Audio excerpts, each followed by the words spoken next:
Hello friends, welcome to forest trends. అందరికీ వినాయక చవితి శుభాకాంక్షలు అండి. పండగ అందరికీ స్పెషలే అండి, కానీ ఈసారి మాకు కాస్త ఎక్కువ స్పెషల్ అని చెప్పాలి. ఎందుకంటే పండగకి వినాయకుడు అందరింటికి వస్తాడండి, కానీ మా ఇంటికి మాత్రం శివయ్యతో కలిసి గణపయ్య వచ్చేసాడండి. అదే మాకు స్పెషల్. ఇంటికి వచ్చిన శివయ్యకి గణపయ్యకి ఆహ్వానం పలకాలి కదండి. అందుకే చిన్న చిన్న ఏర్పాట్లు చేసుకున్నాను. భారతీయులు జరుపుకునే అతి ముఖ్యమైన పండుగల్లో వినాయక చవితి కూడా ఒకటండి. పార్వతి పరమేశ్వర్ల తనయుడైన ఈ వినాయకుడి జన్మదినాన్ని మనం వినాయక చవితిగా జరుపుకుంటామండి. భాద్రపద మాసంలో పువ్వులతో గరికను కూడా కలిపి మాల చేసుకున్నానండి గణపయ్య కోసం. గణపయ్య పక్కన శివయ్యను కూడా చూడాలనుకున్నానండి. అందుకే ఈసారి ప్రత్యేకంగా కాస్త రెడీ చేయాలనుకున్నాను. స్టేషనరీలో ఫోమ్ షీట్ తెచ్చుకున్నానండి. దానికి డబుల్ ప్లాస్టర్ పెట్టేసి ఆర్టిఫిషియల్ ఫ్లవర్స్తో శివయ్యను రెడీ చేసుకున్నాను. పండగకి ముందు ఒకసారి అనుకున్నామండి, ఇలా వినాయకుడు శివుడు కలిసిన విగ్రహం దొరికితే బాగుండు అనుకున్నాము.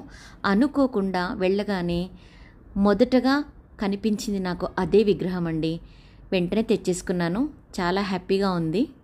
అందుకే నా హ్యాపీనెస్ని మీతో షేర్ చేసుకుంటున్నానండి. ఎలా ఉందో మీరే చూసి చెప్పండి.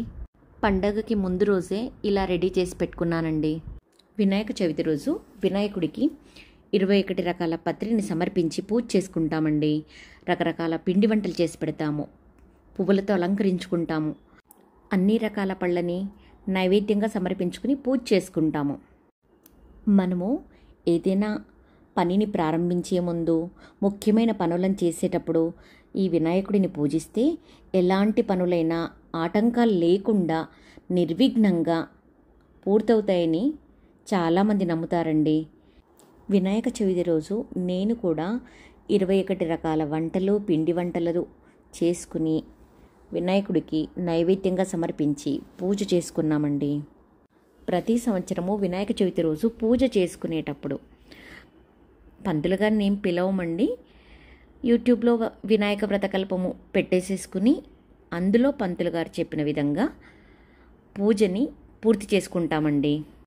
అసలు వినాయక చవితి అంటేనే ఆనందంతో కూడుకున్న సందడి మొదలవుతుంది కదండి. వినాయక చవితి రోజు వినాయకుడిని ప్రతిష్ఠించిన తర్వాత, అంటే కొంతమంది 5 రోజులు, 9 రోజులు, 11 రోజులు పూజలు చేసి తర్వాత నిమజ్జనం చేస్తారండి. అందరి గురించి నాకు తెలియదండి. నాకు మాత్రం వినాయక చవితి చాలా స్పెషల్ అండి.